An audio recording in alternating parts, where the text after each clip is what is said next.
हे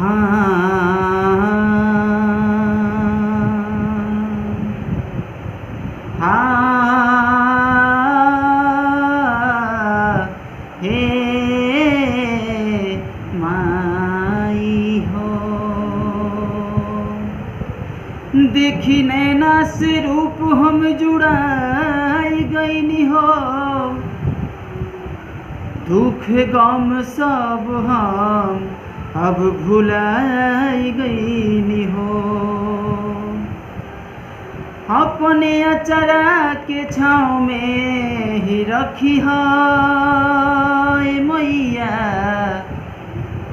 धन भाग्य बानी दर्शन तुहरे पाई गई हो।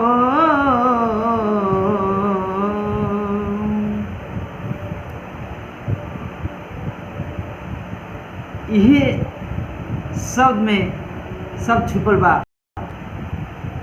एगो भक्त अपना माई के दर्शन पावेला कितना कष्ट करता, कितना सादा सहता और कहता, कोनो भाव में कहता। ए भैया,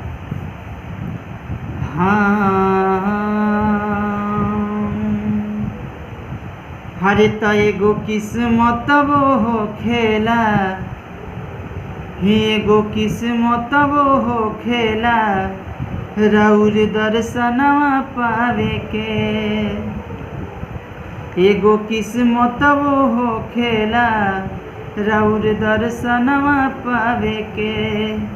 कई बरिस बीत गईल न देखनी में लगावे के।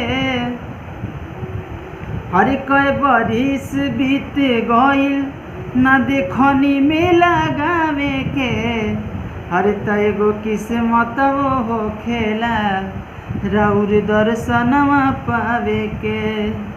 एगो किस्मत वो हो खेला, राउर दर्शनवा पावे के।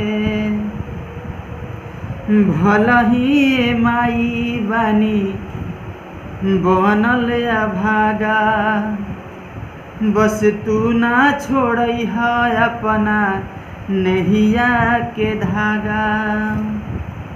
अरे बहुते माई बनल बानी अभागा, बस तू ना छोड़ई है अपना नैया के धागा।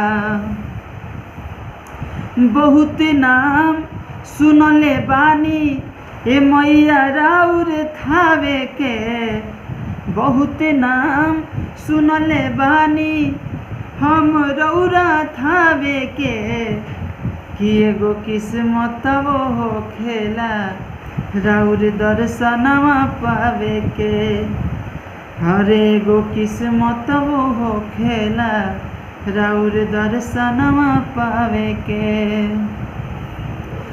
लौकुश अंकुश रौरे शरणा में गिरल बा, भइले का कसूर जेकर देहिया पड़ल बा।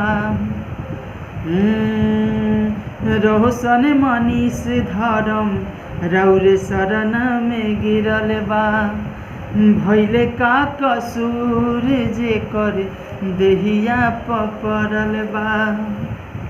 हई गरीबी वाला धाबा लागल बानी मिटावे में।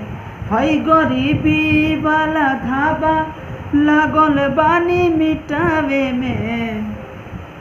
हर की एगो किस्मत वो हो खेला, राउर दर्शनवा पावे के। एगो किस्मत वो हो खेला, राउर दर्शनवा पावे के।